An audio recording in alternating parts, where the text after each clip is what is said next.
school, you remember them teaching on the periodic table? I thought it was fascinating. It's the most fascinating thing in all of school. I was like, man, teacher, dude, can't you just teach this all the time? It would be so great. And he's like, no, it's a periodic table. You can only teach on a periodic. I was like, well, isn't everything you teach periodic? Yeah, dude.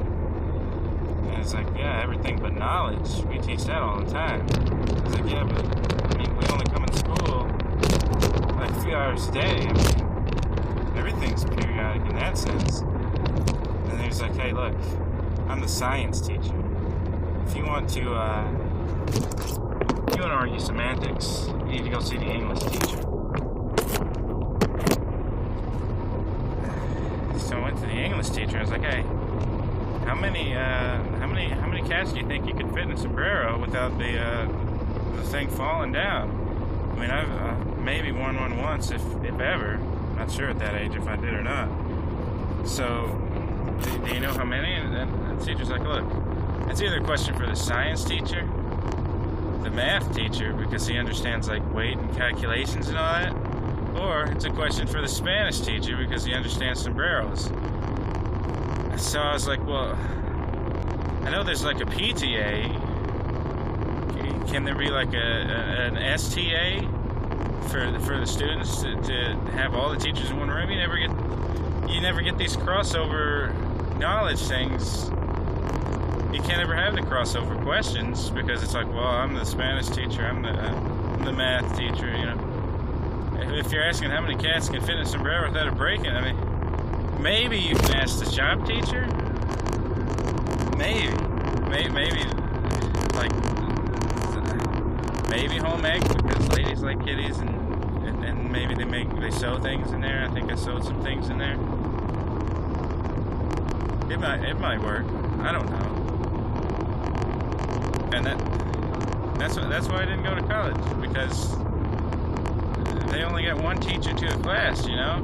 They're always talking about the student ratio. I think you need the crossover teacher ratio so the guy can help you handle questions like the kitties in the sombrero. But so I did end up going to the Spanish teacher, and he was like, well, alright, this is what you do. Since I'm science man, you do an experiment. That's what we do in science. We test things out. So even if I don't know everything about everything, we still know how to test things. So just go get you a sombrero from the Spanish class that's hanging on the wall, and then go get you some kittens from the domestic life management class, and then you'll be able to test this out.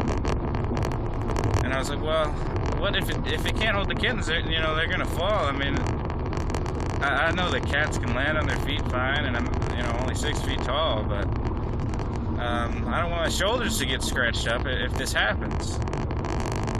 So he said, all right, go to the gym teacher. Notice how you really need all the teachers together to find out these touching questions that really affect your heart and bring tears to your eyes that you can't figure out. Go to the gym teacher and have him get some kids to spot the hat so they can hold it up if it starts to tip.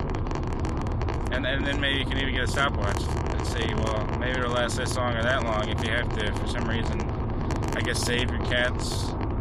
I guess if you get deported and you can't find your papers, you gotta sneak back over a river into the country, and for some reason your cats were deported with you. You can put them in the sombrero, and you know how long it'll hold for you to be able to get your hands down, whether they need to be in the water or they need to carry something else. So you can hold them up, or know how long it'll take before the hat breaks is really the point. You'll have enough time to cross the water without getting your cats wet.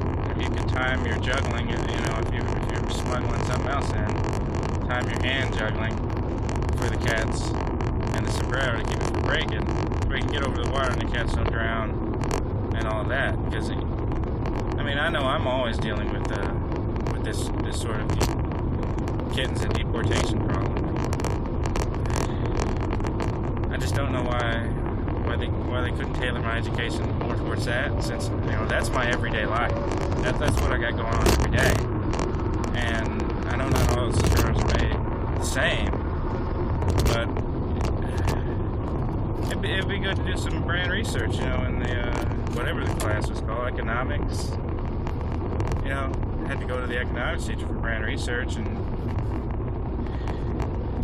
then you got to go to the accounting class to figure out, can I afford what's the best Sombrero I can afford in my situation for my Mexican cat smuggling situation. How am I going to have enough money for gas since I don't live anywhere near the border? And if they would just have like a big Q&A every day with all the teachers of all the different classes, then I wouldn't have had to drown all those kittens, man. And it's terrible.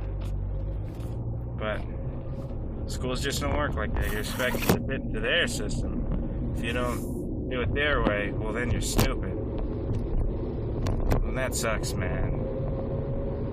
That really sucks. I mean, you're just trying to bring the kittens into the promised land where there's opportunity and, all these well-fed people with lots of extra milk and scraps and things to put out their back door. You just want to bring them to America, give them a good life. But the American school system for your kids, they just don't teach you how to do that sort of thing.